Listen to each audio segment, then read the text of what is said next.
Bom, vamos falar sobre o contrato e sobre a mediação e a arbitragem. O contrato é um acordo de vontades que deve ser feito entre partes capazes em que cria obrigações a ambos ou apenas um dos contratantes. Isso se dá em razão da necessidade do ser humano de se relacionar, adquirir e fornecer produtos e serviços, dentre outras obrigações da vivência humana. A função social do contrato está sujeita à observação dos bens jurídicos ao se realizar um contrato, podendo este ser invalidado ou nulo. Assim, os bens como o meio ambiente, a vida, o trabalho, a segurança, bem como todos os direitos e garantias que estão presentes na Constituição.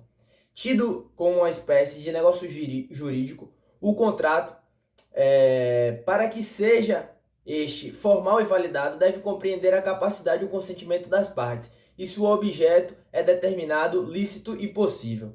A mediação é um diálogo entre duas partes, em que, assistida por um mediador, para que assim possa chegar a um acordo satisfatório para ambas as partes, prevalecendo a vontade delas e não do mediador.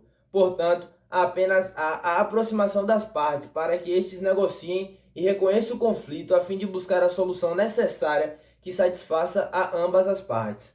Assim, concluo que as partes é quem decide o litígio, levando em consideração as opiniões do mediador, que tem a técnica e a habilidade para fazer com que elas negociem da melhor maneira. O processo de mediação se dará através dos seguintes instrumentos contratuais: o contrato de prestação de serviços, os termos de mediação e o acordo. O instrumento pelo qual as partes contratam o serviço dos profissionais da mediação é o contrato de prestação de serviços, contrato este que tem o caráter de uma relação profissional e comercial. O instrumento que expressa o consentimento das partes é o termo de abertura ou o termo de início, em que as partes demonstram aceitar a proposta da mediação depois de sessão informativa e estabelece a data do início do procedimento. O documento que atesta o processo de mediação, que o processo de mediação terminou e declara o seu resultado é o termo de encerramento.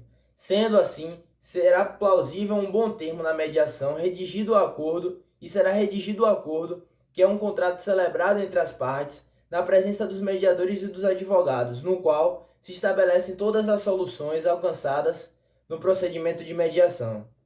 No caso da arbitragem, o árbitro substitui a vontade das partes interessadas em que submeter a solução dos seus litígios ao juízo arbitral, mediante convenção de arbitragem, assim sendo aceita a cláusula compromissória e o compromisso arbitral. Portanto, o árbitro decide a pendência pela confiança que nele foi depositada.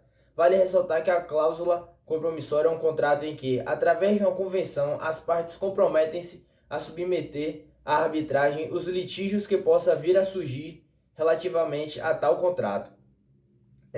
Ao decorrer do processo de arbitragem, caso as partes cheguem a um acordo quanto ao litígio, o tribunal ou árbitro pode proferir o pedido da sentença arbitral.